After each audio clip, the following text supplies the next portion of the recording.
오늘 성경은 읽은 말씀은 오병이어의 사건인데 그 앞에도 지난주 시간 바람에 좀 증거가 많아서 오늘은 세 가지 사건을 가지고 함께 생명의 떡이라는 제목으로 은혜를 나누고자 합니다. 자, 세 가지 사건을 뭐냐면 그 앞에 보면 5장에 보면은 예수님께서 예루살렘에 올라가셨을 때 거기에 이렇게 예루살렘에 이렇게 문들이 많이 있어요. 문들이 많이 있는데 양문, 게이트 오브 쉬, 양문이라는 곳이 있는데 그 양문 이 그림이 잘 보일지 모르겠는데 이게 양문인데 요 옆에 여기 보면 이렇게 연못이 있어요. 연못이 있는데 그 연못에 사람들이 이렇게 다 모여 있죠. 근데 이렇게 보면 뭐죠 이게? 이거 뭐라 그러죠? 지팡이도 있고 다 이렇게 앉아 있고 그런데 보면은 왜 이렇게 병자들이 여기 다 앉아 있느냐? 그런 것은 뭐냐면 이 양문 옆에 조그만 연못이 있는데 이 연못이 가끔 가다가 동한다 그래요.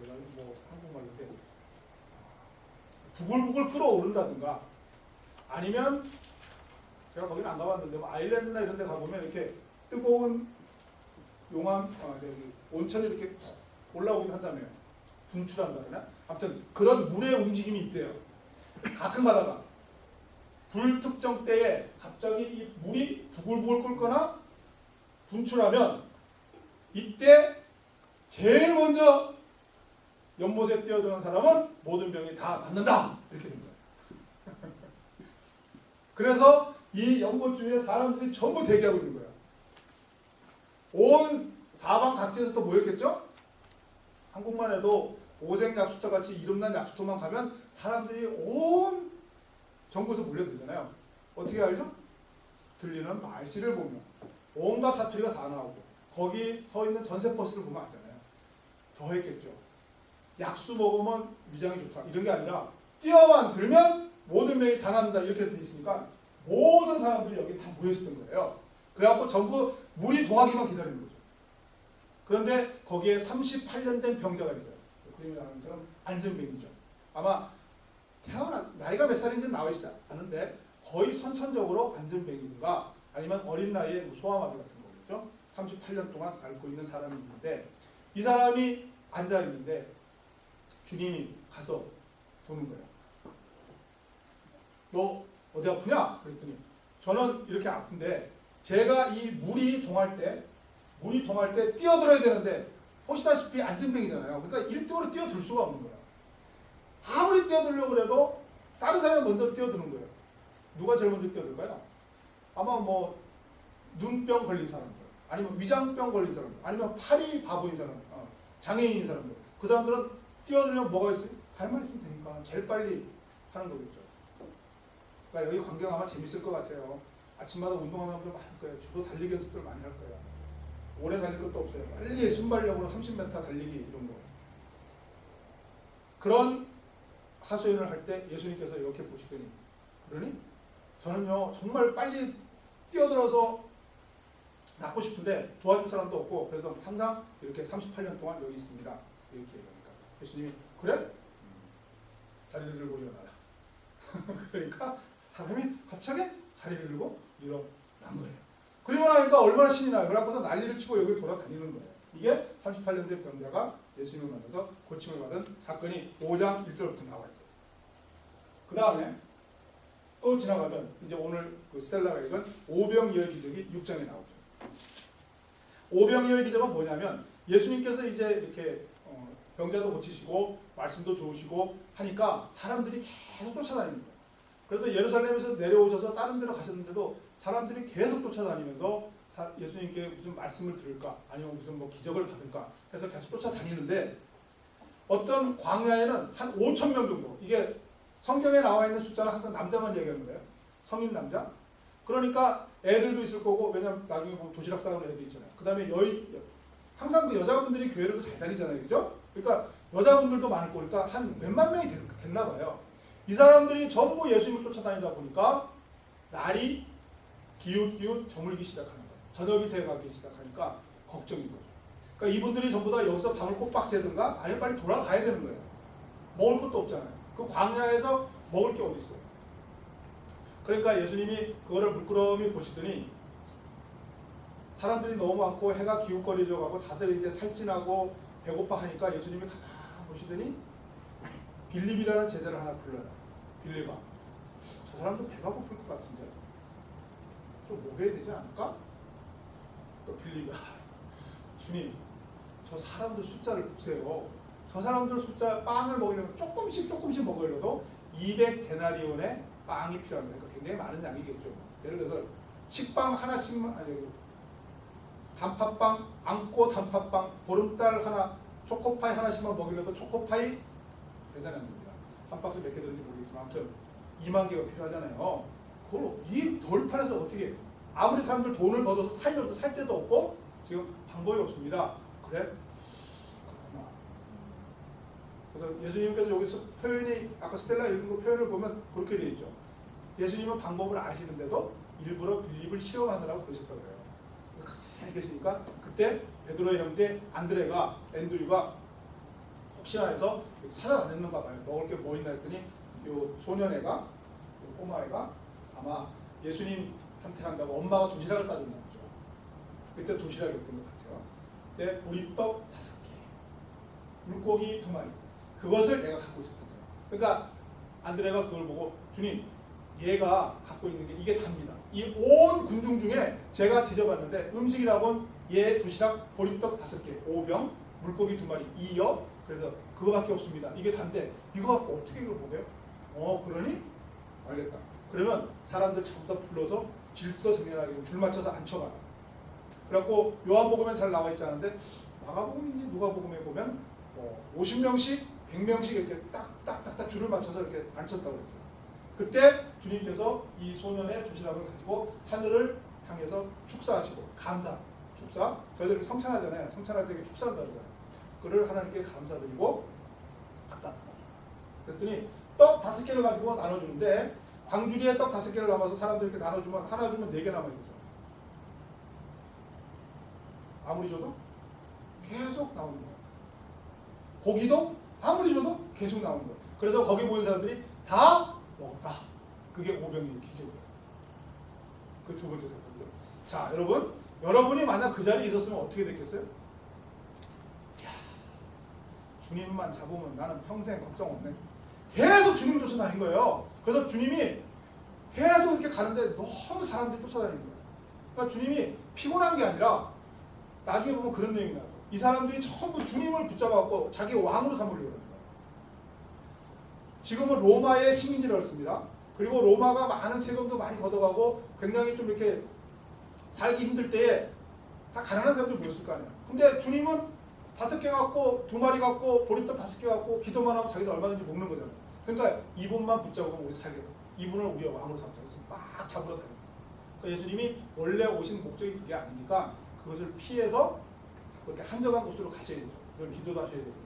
그래서 제자들 보고 너희들 먼저 건너가라. 그 갈릴리 바닷가를 건너가라고 배를 태워서 먼저 보냈어요. 그래갖고 12제자는 배를 타고 건너가고 주님은 홀로 남으셨어요. 근데 이 사람들이 자꾸 주님을 잡으러 다니니까 주님이 피해서 가시다가 그 먼저 보낸 제자들은 지금 이 배를 저어갖고 전부 다 어부들이잖아요. 베드로도 어부고 안드레도 어부고 계속 이렇게 가다 보니까 그 밤에 그 갈릴리 바다에 풍랑이 일기 시작하는 거예요. 그래서 배를 저어가기가 너무 힘든 거예요. 그래서 막 너무 힘들어갖고 가고서 끙끙대고 있는데 야, 큰일 났다 하고 있는데 물 저쪽에서 누군가 걸어오고 있는 거예요. 여러분, 한국의 귀신들은 주로 무슨 옷을 입고 나오죠? 흰 옷을 입고 나오잖아요. 주님은 주로 무슨 옷을 입으시죠? 저도 몰라요. 근데 그림들 대부분 주님이 흰 옷을 입으셨어요. 그러니 생각을 해보세요. 그 칠흑과 같은 갈릴리 바다에 더군다나 바람도 휘 불고 파도도 으스스하게 치고 있는데 저기 뭔가 허옇게 나타나기 시작하니까 당연히 귀신이다 그러죠. 머리도 좀 기셨을 거 아닐까요? 귀신이다! 그런데 보니까 내다. 그러면서 자꾸 걸어오시는 거 보니까 주님이 걸어오시는 거예요. 그리고 주님이 이 배에 타시죠. 물론 여기에 안 나와 있지만 다른 성경을 종합해 보면 베드로가 참 특이한 친구예요. 분이시거든요. 주님 11명은 가만히 있는데 걸어오시네요. 나도 걷게 해주세요. 와! 그래갖고서 베드로도 한번 무리를 걸었고요. 그리고 배를 탔는데 풍랑이 너무 심하니까 나중에 주님은 또 피곤하셨던 것 같죠? 무리를 걷는 게 좀 피곤한 거예요. 주무셨어요. 주무셨더니 나중에 풍랑이 너무 심하니까 이 제자들이 위기를 느껴갖고 죽겠습니다. 주님 우리는 죽어가는데 어떻게 이렇게 잠만 주무십니까? 그러니까 탁 계시더니 아니 뭐가 그렇게 문제냐 그래. 야 바람 조용 쓰다. 그러니까 바람이 탁 찼다고 그랬었잖아요. 그거는 이제 요한복음에 안 나오고 다른 내용을 제가 추가해서 한 거예요. 아무튼 이 세 가지 사건을 한번 생각을 해보시고요. 자, 38년 된 병자가 베데스다 연못에서 주님을 만나서 나왔고 그 다음에 오병이어를 가지고 5,000명 남자만 5,000명을 먹이신 사건과 물 이를 걸으신 사건. 이것이 요한복음에 나오는 표적들이에요. 표적. 제가 첫 번째 요한복음 시간에 이야기했나요? 요한복음에는 7가지 표적, 영어로 사인이 나오는데 그 표적은 거기에 함축된 의미가 있다고 말씀을 드렸었죠. 자, 그러면 우리가 이 세 가지 사건을 볼 때 첫 번째 우리가 생각해야 될 것은 뭐죠? 주님은 그런 기적을 일으키시는 분인가? 당연히 일으키시죠. 오늘 내가 현재 병자예요. 38년 동안 병을 앓고 있어요. 너무 이 병을 치유하고 싶어요. 그래서 듣다 보니까 베데스다 연못에 가서 물이 동할 때 첫 번째 뛰어들면 병이 낫겠다고 하면서 이 38년 된 병자는 거기 온 거예요. 수많은 병자들이 온 거예요. 다들 낫고 싶어 하는 거예요. 그 사람 옆에 제일 필요한 치유를 예수님께서 낫게 해주세요. 사람들이 전부 다 배가 고파요. 그리고 추워요. 배고파요. 그들 앞에 주님께서 먹여줘요. 제자들이 노를 저어서 힘들게 하면서 너무 힘들어요. 막 못 나갈 때 주님이 오세요. 그리고 풍랑도 재워주시고 다 적게 해주세요. 그런 필요들, 우리들의 현실적인 지금 당장의 필요를 주님께서 해주신다고. 그거는 당연한 거예요. 거기에 대해서 우리가 다른 상징적인 의미를 찾는다. 거기에 대해서 뭐 이것이 문자적으로는 이렇지만 이것이 실질적으로 다른 그런 거 따질 필요 없어요. 주님께서는 우리의 현실적인 필요를 고쳐주시고 채워주시고 우리에게 필요한 것을 주시는 분이에요. 그걸 가지고 제한하실 필요 없어요. 제가 그 오래전에 이 담임 목사 하기 전에 그 부교육자로 중고등부를 담당하고 있을 때 한 친구가 있어요. 그 친구는 좀 고등학교 지금은 그렇지만 11학년 때부터 제가 인연을 맺었나 그런데 그 특이하게 어릴 때 중학교 때인가 혼자 이 미국으로 와서 혼자서 생활하는 친구가 있었는데 그 녀석이 이야기를 하는데 자기는 어릴 때 그 부잣집에서 태어났대요. 부모 뭐 당연히 그 혼자 와서 있을 정도면 괜찮은 집이겠죠. 근데 모든 게 부족함이 없었는데 자기의 몸이 선천적 그 뭐 심장 판막증 그런 거였던 거예요. 그러니까 애들하고 밖에 나가서 놀지도 못해요. 조금만 신나게 놀면 이렇게 파랗게 되는 애들 있잖아요. 입술을 파래지는 애들. 계단만 조금만 올라가면 파래지는 심장 판막증 같은 걸 거예요. 그 병이 있어서 자기는 애들 놀 때도 맨날 놀고 싶은데 놀다가 그럴까봐 겁이 나갖고 맨날 뒷전에 눌러있고 늘 그렇게 자랐다는 거예요. 근데 어느 날 자기 부모님이 용한 권사님이 오셨다. 그래갖고 대구 친구인가 그래요. 대구가. 그 권사님 오셨다 그래서 거기를 데리고 갔다는 거예요. 그 권사님은 환자들 쭉 나오면 계속 안수하면서 고쳐나간다는 거예요. 자기 차례가 왔다는 거예요. 그래서 어디 아파서 왔냐니까 부모님이 얘가 심장이 안 좋아서 대짜고짜로 그냥 그 권사님이 자기에게 손을 확 집어넣으려는 거예요. 근데 자기는 어릴 때도 봤다는 거예요. 그 손이 자기 심장으로 들어들어는 거예요. 그리고 나서 걔는 다 낫대요. 진짜로. 그래서 굉장히 건강하고 잘 놀아요. 그 체험을 이야기하는 거예요. 38년 된 병자가 고치는 것과 그 친구가 체험한 것 다를 게 없어요. 하나님은 이렇게 고쳐주세요. 그 다음 제가 그 신학교 다닐 때 여 교수님이 계세요. 이 교수님이 한국에서 이화여대 나왔다. 이화여대 화공과인가 화학과인가 나왔는데 신학을 하겠다 그래갖고 뒤늦은 나이에 그 시카고 지역에 가서 신학교를 가서 공부를 하는데 너무 힘든 거예요. 그 싱글로 와서. 근데 뭐 집안이 그 형편도 넉넉지 않고 그러니까 혼자서 다 해결을 해야 되는데 공부를 하는데 맥도날드도 가서 아르바이트도 해야 되고 뭐도 해야 되고 그러니까 너무 힘든 거잖아요. 한국에서 처음 와서 더군다나 그 공학도인지 뭐 화학도인지 했던 사람이 신학을 하려니 그게 얼마나 어려워요. 그러니까 너무 어렵게 하는데 자기가 볼 때 제일 부러운 사람이 누구냐면 목사님들이라는 거예요. 그 목사님들은 한국에서 신학에서 목사 되신 분들이 그 교회에서 유학을 보내줘서 와서 공부하는 사람들이 있다는 거예요. 그분들은 한국 교회에서 다 서포트해 주는 거예요. 학비도 대줄 뿐만 아니라 온 가정이 다 와서 생활하는데 생활비까지 다 대주는 거예요. 그럼 자기는 공부할 시간도 없어갖고 맥도날드도 가고 뭐도 하고 하는데 정말 부러워했던 사람인데 어느 날 한 목사님이 부르더라는 거예요. 자기를. 그러면서 자기에게 $10,000을 주더라는 거예요. 장학금 쓰라고. 그러니까 도대체 이걸 받을 수도 없고 그래서 이거 왜 그러냐 했더니 자기가 그 교회에서부터 장학금으로 $10,000씩 받는다는 거야. 한 학기인가 뭐 이렇게. 그거를 자기가 당신을 보니까 어린 여학생이 고생하는 걸 보니까 자기가 도대체 이거 안 그래도 다른 생활비도 서포트 많이 받고 그러는데 이거를 내가 계속 부유하게 살면서 이거를 하는 거를 너 고생하는 거 보니까 도저히 못 받겠다. 그러니까 내가 이 장학금을 너에게 주겠다. 그래서 그 장학금을 지금은 교수됐지만 그분에게 줬다는 거예요. 그러니까 자기는 너무 몸둘 바도 모르고 정말 고생하는 거에 비하면 받고도 싶고 어찌할 바도 모르고 갈등하고 있는데 그 목사님이 하시는 말씀이 받고 나중에 공부 끝나면 그리고 그 공부 끝나면 당신이 정말 어려운 학생 하나 발견해서 그 학생한테 연결하라. 내가 계속 연결시켜주겠다. 그렇게 이야기해서 그 말을 듣고 받아서 감사하게 뭐 2년인가 3년간 받아서 그거를 하고 물려주고 왔다 그래요. 그 여신학도에게는 이 만불이 오병이의 기적이죠. 이런 일이 비일비재하게 많아요. 제가 들어온 간증만 해도 지금 밤새도록 해도 끝이 없어요. 그런 수많은 간증이 바로 하나님께서 우리에게 정말 필요한 것을 바로 채워주시는 분이에요. 아픈 자를 치료해 주시고 우리에게 먹을 식량이 부족할 때 식량을 채워주시고 우리에게 필요한 물질을 채워주시고 또 우리에게 필요한 문제를 해결해 주시는 하나님임을 절대 제한하면 안 돼요. 그런 분이에요. 그런 분으로서 우리에게 오신 거예요. 그것을 이 사인으로 나타내 주시는 거예요. 그런데 여기에 그치면 안 된다는 거예요. 그것은 분명한 사실인데 여기에서 그치면 우리가 그것을 사인이라고 그러지는 않아요. 그냥 저스트 미라클이라고 해요. 근데 요한복음에서는 그걸 사인이라고 해요. 사인은 거기에 담긴 더한 의미가 있더라고요. 그 의미가 그럼 무엇인가? 라는 것을 한번 살펴봅니다. 첫 번째, 하나님께서 오늘 세 가지 사건을 잘 보시면 공통점이 있습니다.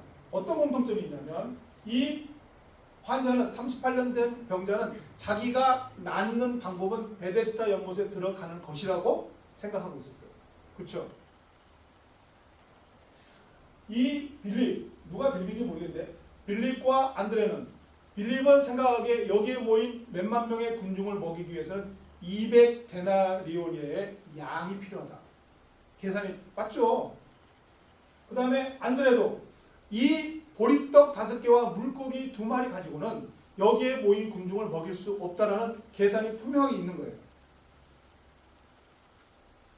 세 번째, 이 제자들은 지금 물결이 높이 일고 있는 이 풍랑 속에서 헤엄 힘들 때 이때 그 기적을 일으키시는 주님이 계셨으면 좋겠는데 주님은 올 수가 없다라는 생각을 갖고 있죠. 왜요? 무리를 걷지는 못하잖아요. 자기네들은 지금 이 풍랑이 일고 있는 호수 가운데 갈릴리 바다 한가운데 있는데 주님이 계시면 이것을 어떻게 해결해 주실 수 있지만 주님은 오실 수 없다라는 고정관념을 갖고 있죠. 이 고정관념들 베데스다 연못에 들어가야 내가 고쳐진다는 거. 200데나리온이라는 양의 빵이 있어야 이 군중들을 먹일 수 있다는 거. 그리고 이 물을 주님이 걸을 수 없다라는 고정관념을 오늘의 표적을 통해서 다 깨시는 거예요. 베데스다 연못이 아니라 주님이 고칠 수 있다는 거예요. 오병이어 200데나리온의 빵이 없어도 오병이어 가지고 먹일 수 있다는 거예요. 주님은 물 위도 걸으실 수 있다는 고정관념. 그걸 깨뜨렸습니다. 성경은 다 그래요. 우리들이 갖고 있는 생각을 다 깨뜨려요. 지난주에 설교하려고 했던 내용은 뭐냐면 그 사마리아라는 지역에 여인이 있었는데 그 여인이 물을 뜨러 갔어요. 거기에 예수님이 앉아 계신 거예요. 예수님과 사마리아 여인 사이에 일어나는 모든 대화는 다 고정관념을 깨는 거예요. 사마리아 지역에 유대인은 절대 안 들어가요. 유대인 예수님이 들어가요. 사마리아 여인과 유대인 남자 말도 안 해요. 예수님이 말을 걸어요. 그리고 그 여인은 예배를 자기네들은 그리심 산이라는 곳에서 드리고 당신 유대인들은 예루살렘에서 드리는데 어느 것이 옳습니까? 주님이 거기서 고정관념 다 깨뜨려요. 산에서도 드리지 말고 예루살렘 성전에서 드리지 말고 오직 신령과 진정으로 예배를 드려라. 그렇게 고정관념 다 깨는 거예요. 성경 스토리가 다 그래요. 여러분이 알고 있는 거 한번 다 넣어보세요. 사람들은 이렇게 생각하는데 하나님은 그 관념을 다 깨뜨려 주십니다. 그게 표적이에요. 나는 베데스다 연못에 제일 먼저 뛰어들어야 이 병을 치료할 수 있다. 주님이 그 관념을 아주 보기 좋게 깨줘. 주님이 고쳐주시죠. 200데나리온이라는 양이 있어야 이 군중을 먹일 수 있다. 이 오병 이어갖고 이 군중을 먹이는 것은 불가능하다. 주님이 아주 보기 좋게 그것을 깨뜨리시죠. 주님은 우리가 지금 주님을 필요로 하는데 이 바다 가운데서 주님을 만날 수 없다. 보기 좋게 주님은 무리를 걸어서 찾아오세요. 모든 고정관념을 다 깨시는 거예요. 다 깨는 거예요. 두 번째, 그러면 주님께서 이 고정관념을 깨트려서 주님께서 모든 것을 다 해주실 수 있다는 것을 이 표적을 통해서 나타내시는 가장 근본적인 이유가 뭘까요? 사람들은 능력의 하나님을 구해요. 아까 첫 번째 이야기했죠. 하나님은 분명히 우리에게 능력을 베풀어 주세요. 우리가 아플 때 고쳐주세요. 우리가 배고플 때 채워주세요. 우리가 문제가 있을 때 해결을 해주세요. 그 능력의 하나님은 분명히 맞아요. 그러나 하나님은 거기에 머물지 않기를 원하십니다. 능력의 하나님으로만 머물지 않기를 구하시는 거예요. 원하시는 거예요. 뭐를 원하실까요? 하나님? 그건 사마리아 여인과 예수님과의 대화에서 잘 나타나요. 하나님께서 원하시는 것은 능력의 하나님, 능력을 발휘해서 그 성도들의 백성들의 필요를 채워주시는 하나님, 능력의 하나님 뿐만 아니라 아버지가 되게 합니다. 아버지가 되게 합니다. 아버지와 하나님, 그 신, 우리가 흔히 말하는 우상, 그 신, 그 신과 하나님의 차이는 뭘까요? 하나님은 어떤 분이에요? 아니, 아버지는 어떤 분이에요? 여러분에게 아버지는 어떤 분이에요? 내가 배가 고플 때 그것을 채워주시는 분 분명히 아버지죠. 내가 문제가 있을 때, 내가 뭔가 필요할 때 나에게 그 필요를 채워주시는 분이 아버지예요. 근데 아버지는 그것뿐이에요? 그거 플러스 다죠.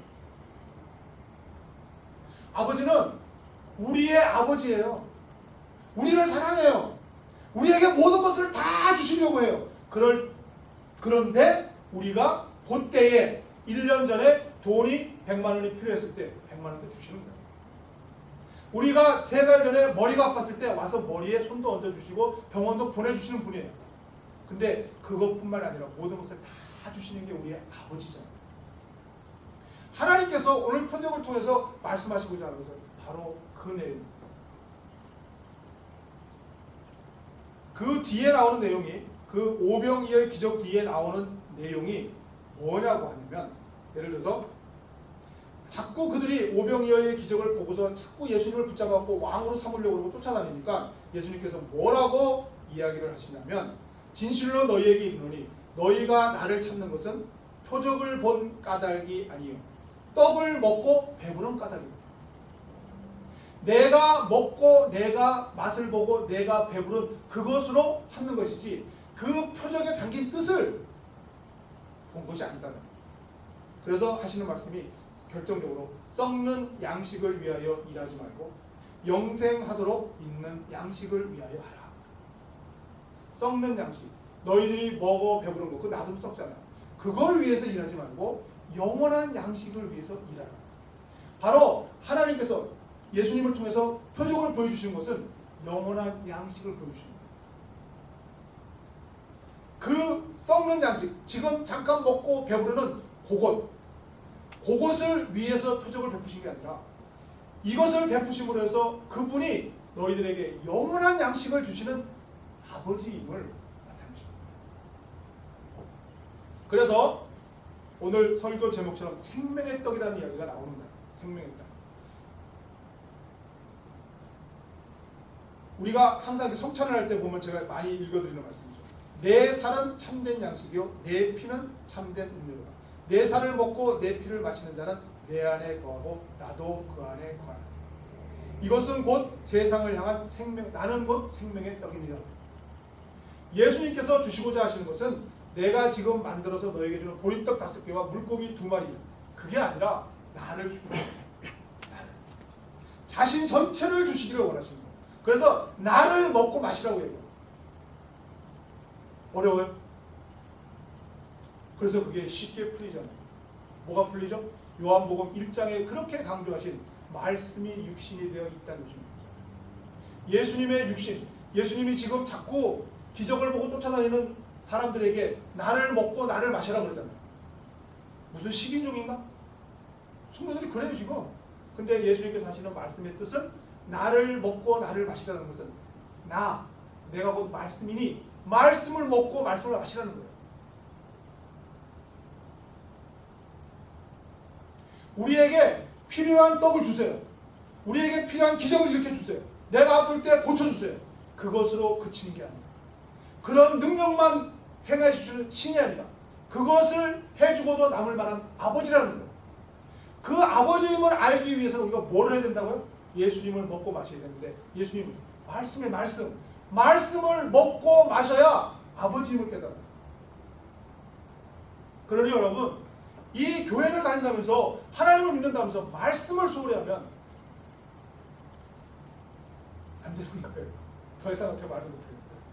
말씀.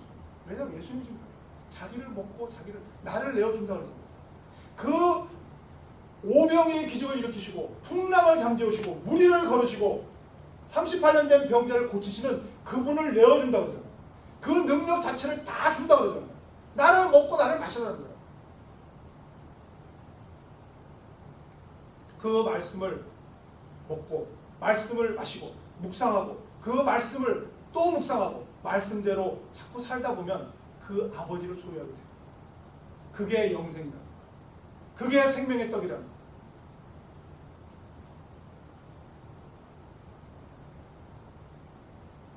여기 있는 사람들은 그 당시는 배가 고프고 하나님께서 그 당시에 해결하기 위해서 오병이어를 가지고 기적을 일으켰지만 사실은 하나님의 은혜를 아는 자들은 더 큰 기적을 바라보죠. 여러분 저 들판에 익어가는 그 곡식은 더한 기적이 아니에요. 그 보이지 않는 씨앗을 뿌려갖고 놨더니 가을 되니까 거기서 자라나고 있는 그 곡식이 2만 명이 아니잖아요. 전 인류를 먹여 살리잖아요. 그게 더 큰 기적 아니에요? 근데 우리는 그 하나님이 창세기서부터 베풀어 주신 그 어마어마한 전 우주적인 기적은 못 보고 내가 현재 배가 고프다고 나의 현재 배고픔만을 해결해주는 때워주는 내 배고픔을 해결해주는 그 우상이 있다면 그 우상을 머리 숙여서 절한다. 그게 지금 예수님을 쫓아다니는 이유예요. 그래서 예수님을 붙잡으려는 거예요. 우리의 왕으로 세우려는 거예요. 예수님은 그걸 간파하십니다. 그게 아니에요. 예수님은 온 우주에 저 들판에 저 사과나무 한 그루에 수십 명을 먹일 수 있는 사과를 생산하시는 분이고 전 인류를 먹여 살리는 그 기적을 지금도 저 들판에 눈 속에 덮여있는 저 땅 속에서 일으키고 계신 분이에요. 늘 아버지란 말이에요. 우리에게 생명의 떡을 주시는 분은 우리가 이례적으로 템포럴리 구하는 그것을 해결하는 그런 능력의 하나님이 아니라 이 표적을 통해서 항상 늘 너와 함께하는 은혜의 아버지임을 깨닫게 하십니다. 미끄럼틀이 있어요. 아이들이 올라가서 놀고 있어요. 그래서 위에 녀석이 2명 올라가고 3번째 올라가는데 미끄럼틀 사다리가 사가서 뚝 떨어집니다. 애들이 내려올 길이 없어요. 그래서 큰일 나서 말을 동동 부르고 있는데 애들한테 연락을 받은 어떤 어른이 하나 와요. 어른이 와서 오케이 별로 높지 않으니까 뛰어내려. 내가 받아줄게. 뛰어내렸는데 아무리 해도 한 녀석이 안 뛰어내리는 거예요. 근데 한 녀석은 보더니 뛰어내리는 거예요. 꼭 받아주죠. 아이니까. 그 안전하게 내려오는데 그 녀석은 뛰어내리라고 그러는데도 안 뛰어내려요. 왜 그럴까요? 뛰어내린 녀석의 아빠거든요. 아빠니까 믿고 뛰어내려요. 저 녀석은 자기 아빠가 아니잖아요. 남이잖아요. 절대 못 뛰어내려요. 뛰어내리면 안전합니다. 하나님의 아버지의 은혜가 우리 안에 온 우주에 여러분의 전생에 위에 넘치고 있다는 것을 깨닫기만 하면 38년 된 병자가 일어나는 것, 오병이의 기적이, 그리고 무리를 걸으시는 하나님이 늘 여러분의 삶 속에서 나타나신다는 것을, 그것을 우리의 고정관념을 깨뜨리시는 은혜의 세계로 초대하기 위해서 이 표적을 지금 일으키시는 거예요. 이것을 우리가 소유한다면, 그 믿음을 우리가 가질 수 있다면, 생명의 떡을 그 예수님이라는 말씀을 통해서 그 아버지라는 것을 우리가 깨닫기만 하고 그것을 소유한다면 우리의 인생이 바뀌어요. 이 세상이 바뀌어요. 세상이 바뀌어요. 얼마 전에 엣지오라고 불렀죠. 창인이 집 그쪽이죠. 근데 좀 떨어지면 돼요. 다행히. 거기는 아발론이라는 지역이죠. 아파트죠. 거기서 아무튼. 근데 다행히 물론 힘드시겠지만 인명피해가 없더라고요. 천만 다행이에요. 근데 그 불을 보면서 제가 생각나는 화제가 하나 있어요. 1999년일 거예요.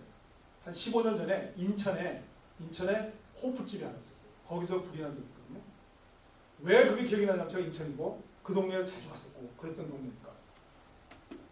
거기 그 인천에 유명한 그 유흥가 비슷한 거예요. 이렇게 젊은 애들이 많이 가는 그런 걸 먹는데 거기에 호프집에 불이 나갖고 55명이 죽었어요. 55명이. 그게 한국 화재 역사상 세 번째로 큰 사건이에요. 뭐 제일 큰 건 물론 대형가겠지만 그 말이 안 되는 소리잖아요. 그 호프집이 지하도 아닌 2층에 2층. 불은 지하에서부터 났어요. 지하 1층, 3층, 4층 당구장에 다 살았어요. 2층에 호프집에 사람만 죽었어요. 그 말이 돼요, 여러분? 3층, 4층이 뛰어내렸다니까요. 뛰어내려서 어디 부러지고 그랬지 죽진 않은데 2층은 더 뛰어내릴 수 있잖아요. 2층에 뛰어내릴만 하거든요. 더군다나 거의 고등학교 애들이 죽었어요. 왜 그런지 아세요? 창문 다 통유리로 깨지지도 않는 통유리로 다 막아버려요. 밖에서 볼 때 보기 좋으라고. 비상구 막아버렸어요. 스프링클러 다 제거해버렸어요. 거기다가 나중에 조사에서 밝혀진 건데 인사이드에 정말 조그만 땅 한 50명 들어가면 되는데 100 몇십 명이 들어갈 수 있게끔 다 꾸며놓은 거예요. 통로가 없다는 거예요. 거의. 다 갇혀서 죽었어요. 타서 죽은 것도 아니고 다 질식돼서 죽었다. 밝혀졌는데 몇 개월 전에 검사에 불합격했대요. 소방검사 같은 거 하잖아요. 한국에. 불합격인 거예요. 근데 그 주인이 뇌물목인 거예요. 뭐 구청이라고 하나? 그런데 뇌물목이죠. 영업한 거예요. 결론이 뭐냐면 이번에 의정부도 사건 났었죠.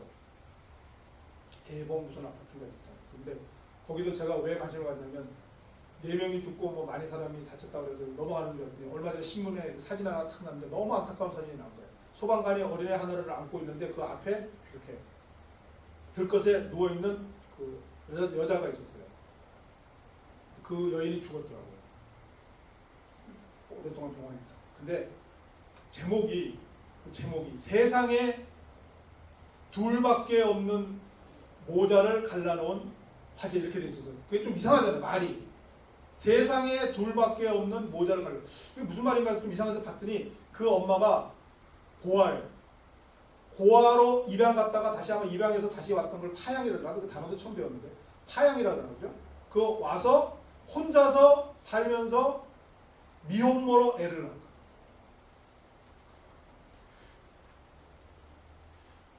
간단한 게 아니고 잘 생각해서 너무 기구하잖아요. 그러면 그 아이가 불이 났는데, 그래서 그 아파트에 살다가 불이 났는데 그 아이는 하나도 안 다쳤대요. 근데 엄마는 화상을 입은 거예요. 그러니까 아이를 안고 그 소방관이 들어갔는데, 그 구출해서 소방관이 들어갔는데 창문 쪽으로 피신해 있더라는 거예요. 아이를 안고. 그러니까 아이는 엄마가 품에 안아서 하나도 안 다치는데 엄마는 온몸으로 불을 다 막아내느라고 화상 입고서 죽은 거예요. 그 아이는 뭐가 되죠 또? 천혜고. 진짜 천혜고. 엄마가 친척 하나도 없이 아빠도 없이 미혼모로 낳은 아이니까 그 아이는 더 친척이 없는 거 아니에요. 그래서 그 화재가 여러 번 있어서 제가 그 인천 사건이 생각이 나는데, 생각을 해보세요. 왜 그 인천 호프집을 예를 들면 말이죠. 왜 그 사람은 그렇게 실내에 한 50명밖에 못 들어가는 데를 100 몇십 명 들어가게끔 개조했을까요? 왜 소방검사에서 불합격했는데 그거를 뇌물을 먹였을까요? 왜 불안전한데도 통유리로 했을까요? 다 자기 비즈니스 위해서 한 거잖아요. 비즈니스의 목적이 뭐예요? 돈이잖아요. 근데 그분만 그런 게 아니라 우리 대부분이 그렇지 않습니까? 우리의 비즈니스의 목적은 수입이잖아요. 그 수익을 얻기 위해서 많은 노력을 기울이잖아요. 그 노력이 그렇게 된 거죠, 사실은. 근데 왜 그렇게 그 수익을 얻기 위해서 그렇게 생각을 할까요? 자기 계산입니다. 내가 얼만큼 벌어야 되겠다는 거예요. 내가 살기 위해서, 내가 생각하는 잘 살기 위한 것은 얼만큼 있어야 되겠다는 거예요. 그 얼만큼 있기 위해서 이렇게 개조를 하고 이렇게 내부를 먹이고 이렇게 사업을 해야 되겠다라고 생각하는 거예요. 내가 잘 살기 위해서는 베데스다 연못에 뛰어들어야 되는 거예요. 오병이어 갖고는 먹을 수가 없는 거예요. 무리는 절대 걸어올 수가 없는 거예요. 자기 생각인 거예요. 자기 고정관념이 나는 이렇게 해서 이만큼 벌어야 살 수 있다라고 생각했기 때문에 다 바꾼 거예요. 그분이 만약 교회를 다녔으면 기도했을 겁니다. 무슨 기도했을까요? 주님, 사업 잘 되게 해주세요. 기도했을 거예요. 그리고 그 장소를 발견했을 때 주님 감사합니다. 이 장소를 발견했는데 내가 여기서 이제 술 장사 하겠습니다. 근데 주님, 내가 11조를 더 해야 되고요. 내가 우리 식구 더 잘 먹게 살리기 위해서 이곳을 좀 더 많은 수익을 얻기 위해서 어떻게 할까요? 좋은 인테리어업자 불러주세요. 인테리어업자가 요거는 요렇게 하고 요건 요렇게 해서, 그건 불법인데 제가 다 알아서 다 막아줄게요. 돈만 내서. 했을 겁니다. 능력의 하나님을 구했을 거예요. 그래서 아마 감사 기도에 들으실 수도 있어요. 만약 크리스찬이었다면 말이에요. 우리의 신앙의 주소죠. 근데 그게 다 왜 그럴까요? 자기의 고정관념. 그리고 자기의 고정관념의 문제를, 자기 고정관념을 성취할 수 있게끔 능력을 베푸시는 하나님만 생각합니다.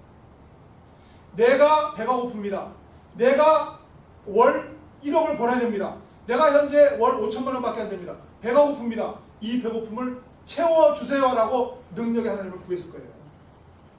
하나님, 저는 1억이라는 베데스다에 들어가야 됩니다. 그 하나님을 구했을 거예요. 그래서 능력의 하나님을 구하는 이것이 얼마나 위험하다는 것이 여실히 드러납니다. 만약에 이분이 그것을 하나님이 아닌 아버지라고 여겼다면,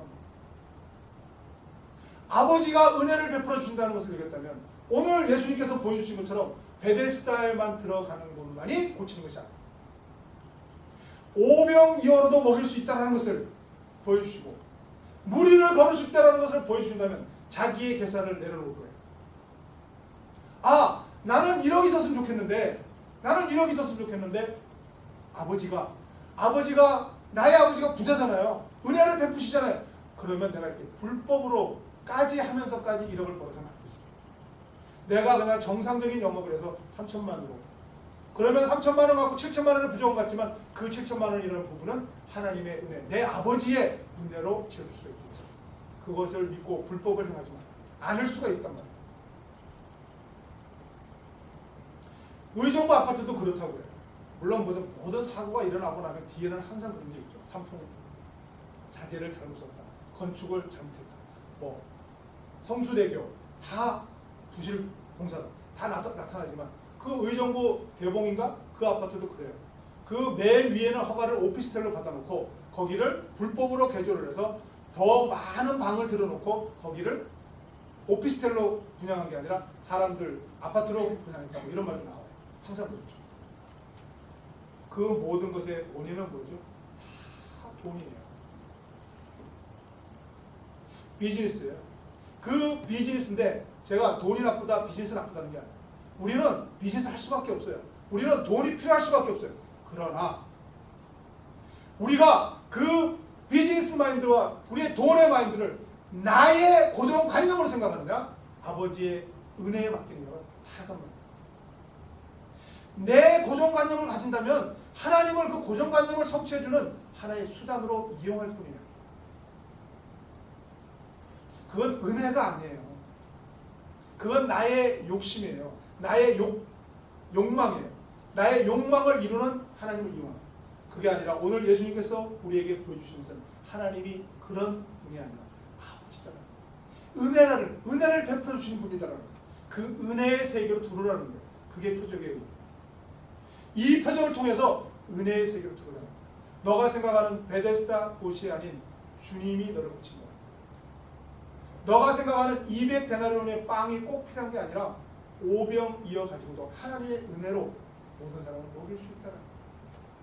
너가 지금 갈릴리 바다에 홀홀 단신 떨어져서 아무 도움도 못 받을 것 같은데지만 주님은 너를 찾아 무리까지도 걸어서 오시는 분이다라는 거예요.